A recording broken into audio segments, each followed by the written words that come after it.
Halo semuanya, Assalamualaikum warahmatullahi wabarakatuh teman-teman sekalian. Kita jumpa lagi di video selanjutnya. Jadi di video sebelumnya saya bercerita tentang awal sebelum saya memutuskan untuk mendapatkan beasiswa Turki atau mendaftarkan beasiswa Turki, hingga saya sampai pada hampir atau sebelum proses pendaftaran. Jadi pada video kali ini saya ingin berbagi pengalaman yang saya dapatkan dari proses pendaftaran beasiswa Turki ini. Jadi mohon maaf sebelumnya karena saya sudah sekitar 2 tahun ya di Turki. Saya kalau untuk penanggalan hari apa itu mungkin banyak yang lupa. Jadi saya waktu itu daftar itu kalau nggak salah itu bulan Februari waktu itu tahun 2016. Jadi ketika ada pendaftaran langsung saya itu entah 2 atau 3 hari setelahnya atau mungkin 1 hari ya, saya lupa, saya langsung mendaftarkan akun di TTBS Turki Bursları itu. Kemudian sebelumnya memang berkas yang perlu dipersiapkan itu sudah saya siapkan, karena memang saya di video awal sudah menjelaskan saya sudah berniat untuk mendapatkan beasiswa ini. Jadi misalkan dokumen yang utama itu misalkan dokumen identitas diri seperti KTP. Kemudian karena saya tidak punya paspor ya waktu itu, apakah pakai paspor boleh? Jelas boleh. Karena saya tidak punya paspor, saya pakai KTP. Kemudian yang kedua, dokumen yang penting adalah dokumen tentang ijazah. Nah, ijazah yang diminta waktu itu adalah ijazah jenjang aliyah, jenjang S1 dan jenjang S2. Kalau jenjang aliyah dan S1 jenjang aliyah itu ada saya. Tapi kalau S1 sama S2 waktu itu S1-nya itu karena saya sebelumnya adalah penerima beasiswa, jadi ijazah saya itu ditahan. Ya, ditahan. Kemudian saya harus mengabdi selama 3 tahun, mengabdi di madrasah formal dan informal di pondok saya di Kediri. Dan waktu itu sebelum proses pendaftaran, kalau nggak salah, waktu itu bulan Januari, saya mengambil ijazah saya di UIN Sunan Kalijaga Yogyakarta. Karena saya dengar katanya ijazahnya itu mau diserahkan ke Departemen Agama Pusat di Jakarta. Jadi waktu itu saya dapat penerima mengelola, langsung saya ambil ijazah saya, laporan saya buat karena saya sudah memang hampir 3 tahun mengabdi, diabdikan atau bagaimana istilahnya, kewajiban saya memang. Kemudian ijazah S1 ada, lah yang belum ada itu ijazah S2 karena saya telat 1 semester karena waktu itu ada perlombaan tafsir Al-Quran ya. Jadi saya mewakili di provinsi karena kesibukan dan segala macam, jadi saya agak terlambat itu 1 semester, tapi nggak masalah. Untungnya waktu itu saya bisa cepat selesai munaqosyah, dan setelah munaqosyah saya dinyatakan lulus. Setelah munaqosyah saya punya surat izin, saya punya surat keterangan lulus. Mohon maaf kalau bahasa saya agak kecampur-campur karena saya memang bingung ya, di kepala saya ini banyak belajar, udah mumet lah istilahnya, belajar harus bahasa Turki, harus bahasa Indonesia, harus lupa, mohon maaf. Jadi sebisa saya berbagi pengalaman. Kemudian waktu itu setelah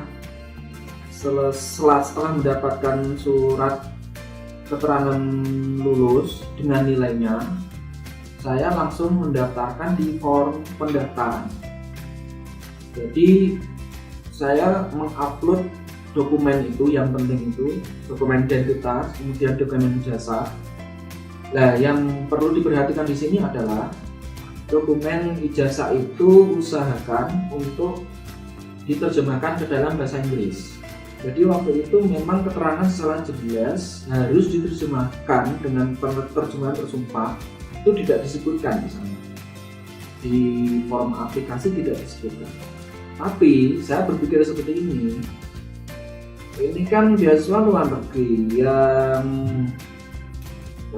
istilahnya yang mengoreksi dokumen kan bahasanya lain. Dokumen saya kan bahasa Indonesia. Beberapa universitas memang mengeluarkan dalam bahasa Inggris, dalam bilingual ya, dua bahasa ya. Kalau bahasa saya kan bahasa Indonesia, jadi saya terjemahkan dari bahasa Indonesia ke bahasa Inggris dengan penerjemah tersumpah waktu itu. Karena saya dapat info dari teman saya, ada yang teman itu di Indonesia itu mendaftarkan. Ada 3 teman yang mendaftar, yang 2 pakai penerjemah tersumpah, diterjemahkan dalam bahasa Inggris, yang 1 tidak. Padahal mereka sama satu kelas waktu itu, benar-benar seperti itu. Yang 2 yang diterjemahkan dari Indonesia ke bahasa Inggris itu lolos berkas dan sampai ke tahap jenjang wawancara. Yang 1 yang tidak diterjemahkan itu tidak lolos. Nah di sini kemudian saya belajar, dan memang kan agak ribet ya kalau diterjemahkan, terutama yang tersumpah kan biayanya cukup besar. Tapi saya tidak berpikir itu, yang penting bagaimana mempersiapkan berkas secara baik itu bagaimana, yang terbaik saya siapkan.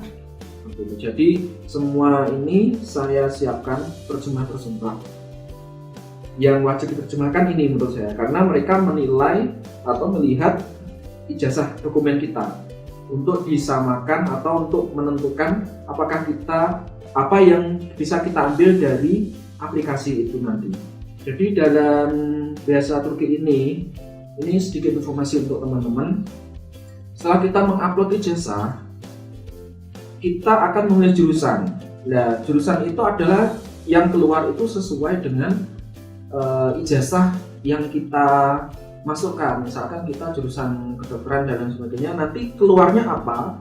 Nanti sesuai dengan rumpun jenjang sebelumnya. Misalkan S1 mengambil jurusan agama, S2 nanti keluarnya ijazah yang diupload itu nanti keluarnya jurusan itu sesuai dengan ijazah atau rumpunnya sama.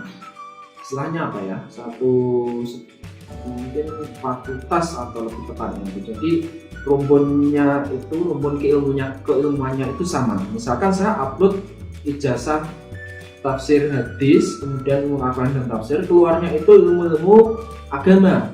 Misalkan ada dirasa Islamiyah atau Islamic Studies, kemudian ada tafsir, ada hadis, ada filsafat Islam, ada tasawuf. Itu kan jurusan, dan kita nggak bisa milih jurusan yang lain. Jurusan lain itu nanti akan tertutup. Otomatis kita akan diarahkan pada jurusan sesuai ijazah yang kita upload. Itu dari mana tadi? Nah, jadi semua ijazah itu harus diterjemahkan dalam bahasa Inggris. Karena biayanya itu cukup besar, satu dokumen, satu lembarnya itu sampai 60-85 ribu waktu itu. Ada yang sampai 120 kalau ingin cepat. Nah, waktu itu saya berpikiran ini, yang penting kan dokumennya kan legal ya. Jadi legal, resmi terpercaya. Jadi saya berpikir kalau begitu, kalau yang mengeluarkan itu adalah lembaga, itu juga legal. Nah, kemudian saya pergi ke Aliyah waktu itu. Kemudian saya terjemahkan ijazah, saya terjemahkan dalam bahasa Inggris sendiri, kemudian distempel melalui pihak sekolah, itu bisa. Nah, kemudian karena saya di Kediri waktu itu, ya juga berpikir begini, bagaimana kalau saya minta dokumen dari pihak sekolah, di pihak universitas di Sunan Kalijaga. Tapi karena ya memang Kediri di sana juga jauh, percuma. Dan waktunya memang sudah agak mepet. Dalam mepet itu dalam arti kan waktunya kan sekitar 1 bulan berkas itu, pendaftaran berkas itu. Jadi saya daripada ribet, saya menggunakan jasa terjemah tersumpah atau sworn translation itu. Kemudian setelah ijazah S1 saya sworn translation, ya waktu itu kan S2 ijazahnya belum keluar. Saya menggunakan surat keterangan lulus. Saya juga terjemahkan ke dalam bahasa Inggris menggunakan sworn translation atau terjemah tersumpah. Nah, terjemah tersumpah itu apa? Bagi teman-teman yang mungkin bertanya yang belum tahu, terjemah tersumpah itu adalah terjemahan yang diterjemahkan oleh lembaga resmi yang istilahnya apa ya, disumpah oleh pemerintah. Ya, waktu itu kan ada ya banyak sekali kalau kita ketik di Google itu pencarian itu terjemah tersumpah atau sworn translation itu nanti banyak sekali. Dan nanti yang terpercaya atau yang tidak, yang bagaimana kita bisa tahu? Ya waktu itu saya cari di websitenya kedutaan Inggris. Waktu itu saya cari yang resmi yang diakui oleh kedutaan. Jadi kedutaan Inggris waktu itu menerima dokumen jika diterjemahkan melalui penerjemah ini, penerjemah A, B, C, D. Dan saya cari ini yang resmi lah istilahnya. Saya cari di Surabaya waktu itu ada 2 yang saya hubungi, yang saya lihat di websitenya harganya cocok, kemudian saya hubungi mereka. Ada 2, yang satu itu lebih murah tapi waktunya panjang, yang satu agak mahal tapi waktunya agak cepat. Nah, jadi waktu itu saya cari, nanti teman-teman bisa mencari di wilayah yang paling dekat dengan teman-teman. Waktu itu saya terjemahkan, kemudian saya datang ke sana karena saya nanti menerjemahkan 2 kali ya.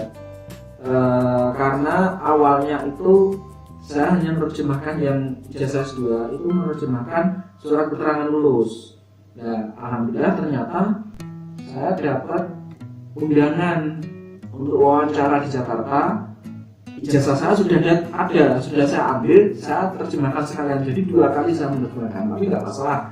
Yang penting saya perfect dalam beasiswa ini, dalam pengurusan berkas ini saya harus perfect. Karena saya memang mengharapkan untuk dapat beasiswa ini. Setelah berkas, nah ini ada dokumen-dokumen yang perlu diupload dalam aplikasi, dalam form aplikasi. Apa saja yang diupload? Misalkan tentang prestasi kita. Jadi ada ada sertifikat waktu itu. Saya mengupload semua sertifikat yang berhubungan dengan materi atau yang berhubungan dengan jurusan yang akan saya ambil di Turki. Karena jurusan saya adalah tafsir, saya mengupload sertifikat, misalkan sertifikat juara lomba atau peserta lomba atau juara pernah menjadi pembicara dalam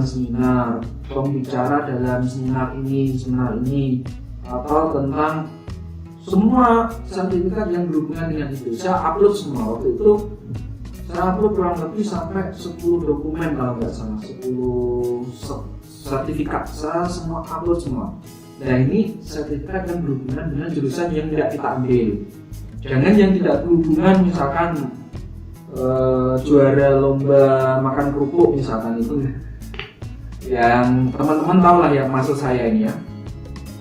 Kemudian saya upload lagi waktu itu karya. Jadi karya saya menulis beberapa buku. Kalau nggak salah saya sudah menulis 6 atau 7 buku yang berhubungan dengan jurusan itu. Saya lampirkan karena ada form itu, kemudian ada ISBN-nya. ISBN itu apa ya? Internasional Serial Number atau apa itu. Nah, jadi itu saya cantumkan, judulnya saya catat di situ, ISBN-nya itu saya ketik di situ di form aplikasi, itu saya cantumkan di situ karena itu bisa menambah nilai kita, apakah kita layak untuk mendapatkan aplikasi ini atau mendapatkan beasiswa ini. Nah, saya dapat info dari teman-teman, ada yang mengupload atau ada yang membawa seperti ini, misalkan membawa koran di mana tulisan mereka dicantumkan di situ, atau membawa prestasi-prestasi, bukti prestasi, misalkan bukti prestasi pernah ikut lomba ini dan juara dan dimuat di koran misalkan. Ada yang membawa korannya sampai wawancara, katanya ada yang seperti itu. Ya, silakan teman-teman eksplorasi sendiri. Teman-teman punya bukti prestasi apa, nanti dicatatkan di situ. Kemudian apa lagi ya? Itu yang saya siapkan. Jadi sertifikat semua saya cantumkan, kemudian saya upload dalam form aplikasi. Nah, di form aplikasi ini ada beberapa pertanyaan, misalkan kenapa kita memilih Turki, kenapa kita memilih jurusan itu. Nah, di situ secara lengkap bisa teman-teman lihat sendiri di form aplikasi. Teman-teman harus secara bagus menuliskan dalam beberapa karakter karena karakternya sangat pendek sekali. Jadi beberapa baris, kalau nggak salah 6 baris itu sudah habis, kita nggak bisa nulis lagi dalam bahasa Inggris. Itu semua harus menjawab pertanyaan itu. Tapi teman-teman, meskipun hanya beberapa karakter, teman-teman harus mempersiapkan jawaban yang lebih panjang, yang lebih luas untuk menjelaskan itu. Karena ini sesuatu atau jawaban yang teman-teman tulis di sana itu harus sesuai poinnya. Misalkan kenapa milih Turki? Turki itu konsen terhadap jurusan yang saya ambil, jurusan Tafsiradis itu konsen. Ada banyak sekali akademisi yang sesuai dengan ada banyak akademisi sesuai yang penelitian yang saya ambil misalkan. Atau kampus ini, profesor ini cocok sesuai dengan apa yang akan saya kerjakan dalam studi saya misalkan gitu. Jangan di sini saya ngasih tips teman-teman, jangan ngasih misalkan kenapa kok ingin ke Turki, ya karena Turki indah misalkan, karena Turki bagus misalnya, ya karena Turki beasiswanya gratis misalnya. Teman-teman tahu sendiri pasti maksud saya itu alasannya adalah alasan akademis, alasan yang rasional yang bisa mempengaruhi atau mempertimbangkan apakah kita bisa layak mendapatkan beasiswa ini. Kemudian meskipun poinnya itu nanti teman-teman punya jawaban sendiri yang lebih panjang. Jadi waktu itu saya membuat form yang lebih panjang. Ada misalkan pertanyaan itu ya, pertanyaan kenapa pilih Turki. Ya, kemudian saya poinnya singkat sesuai dengan karakter yang dibolehkan di aplikasi. Kemudian saya penjabarannya saya nulis sendiri yang lebih panjang. Misalkan gitu. Nah, kemudian ada misalkan kenapa milih jurusan ini, atau topik apa yang ingin Anda bahas dalam studi, dalam penulisan tesis misalkan. Saya ingin bahas tentang tesis, saya ingin membahas tentang pengaruh tasawuf dalam penafsiran abad pertengahan misalkan. Nah, kenapa milih itu? Poin singkat saja, abad pertengahan itu berpengaruh pada abad selanjutnya dan lain sebagainya. Cuma beberapa poin. Nah, nanti penjabarannya teman-teman kembangkan sendiri karena pertanyaan ini kemungkinan besar akan ditanyakan di wawancara. Nah, waktu wawancara itu teman-teman sudah punya persiapan yang matang tentang jawaban yang menjabarkan poin-poin ini. Saya anggap atau saya pikir teman-teman sudah bisa memahami apa yang saya maksudkan ini ya. Kemudian di sana ada apa lagi ya di form? Ada ya sesuatu yang basic lah istilahnya. Ya ada survei juga, teman-teman penuhi itu semua. yang terpenting di sini teman-teman, menurut saya itu adalah bagaimana menulis secara bagus dengan bahasa Inggris di form itu, dengan form yang terbatas dan dengan kapasitas yang harus singkat. Teman-teman harus bisa menyampaikan kelebihan teman-teman secara lugas dalam form itu untuk meyakinkan mereka, karena beasiswa ini diminati oleh banyak sekali mahasiswa internasional.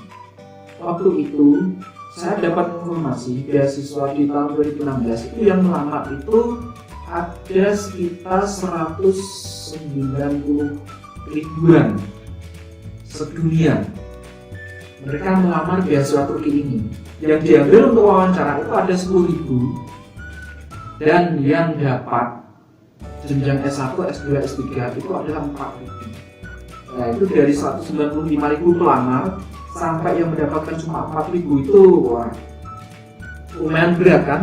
Nah, untuk itu teman-teman harus sukses membuat mereka terlirik pada aplikasi teman-teman dengan cara mencari kelebihan-kelebihan yang teman-teman miliki. Teman-teman pasti punya kelebihan. Kemudian membuat penulisan yang cukup baik. Nah, itu menurut saya yang paling penting ya. Untuk form aplikasi. Kemudian ada apa lagi? Nah, gini. Untuk jenjang S2, S3 terutama ya, saya S1 kurang tahu. Silakan teman-teman membuat semacam proposal tesis atau disertasi, atau intinya apa yang akan teman-teman bahas atau yang teman-teman akan tulis ketika studi di sini. Nah, waktu itu saya menulis tentang saya nggak membuat proposal secara lengkap, itu enggak. Saya hanya punya catatan tentang materi yang akan saya bahasan topik yang akan saya bahas di S3 ini untuk menulis tesis. Saya membahas tentang Said Qutb misalkan, tentang pemikirannya Said Qutb misalkan, saya membahas itu. Nah, waktu itu apa lagi ya? Memang di form aplikasi itu ditanyakan apa yang akan Anda bahas ketika Anda mendapatkan beasiswa ini, itu dibahas. Tapi yang saya maksudkan adalah teman-teman bisa menjawab pertanyaan itu, tapi siapkan juga proposal. Mungkin kita nggak tahu ya, karena wawancara itu memang acak mereka bisa saja menanyakan ini, menanyakan itu. Yang jelas kita harus menyiapkan 100%. Saya punya satu ungkapan yang waktu itu saya pegang teguh dan pasti bermanfaat untuk teman-teman. Jadi sebelum kita berperang, kita harus mempersiapkan diri secara baik, secara penuh total 100% harus sempurna. Jangan mengharapkan kelemahan musuh. Jadi ketika kita berperang misalkan, ini kan saya mengibaratkan mendapatkan beasiswa ini kan dalam rangka berperang ya. Kita jangan mengharapkan pertanyaan yang enak dari mereka, pertanyaan gampang. Kita jangan mengharapkan itu, kita nggak tahu mereka tanyanya gimana, nggak tahu musuhnya itu bagaimana, kita nggak tahu. Yang jelas kita harus mempersiapkan secara 100%. Nah, ini supaya apapun pertanyaan yang datang pada kita siap menjawabnya. Itu. Nah, mungkin gini ya, sebelumnya kalau teman-teman melihat video ini, teman-teman masih lama lulusnya, misalkan S1-nya masih lama lulusnya, ingin belajar S2, silahkan persiapkan mulai sekarang. Atau teman-teman ini mungkin videonya ini bermanfaat untuk keluarganya, itu silahkan. Kalau yang melihat ini, saudara yang melihat ini adalah seorang bapak misalkan, seorang orang tua, silahkan diperlihatkan sebagai pengingat untuk anaknya, atau kakaknya, atau untuk keluarganya, tetangganya, temannya, silahkan semoga bermanfaat. Kemudian setelah semua ini dokumennya itu lengkap, saya upload. Waktu itu kan ada tenggang 30 hari. Jadi saya ada tips sedikit untuk teman-teman. Memang setelah kita menyelesaikan aplikasi ini, kita bisa mengklik confirm. Ketika klik confirm itu nggak bisa diedit lagi. Jadi setelah kita daftar, kita bisa dalam waktu itu kita bisa menyiapkan, menambah informasi, mengurangi informasi, delete ini, delete itu bisa.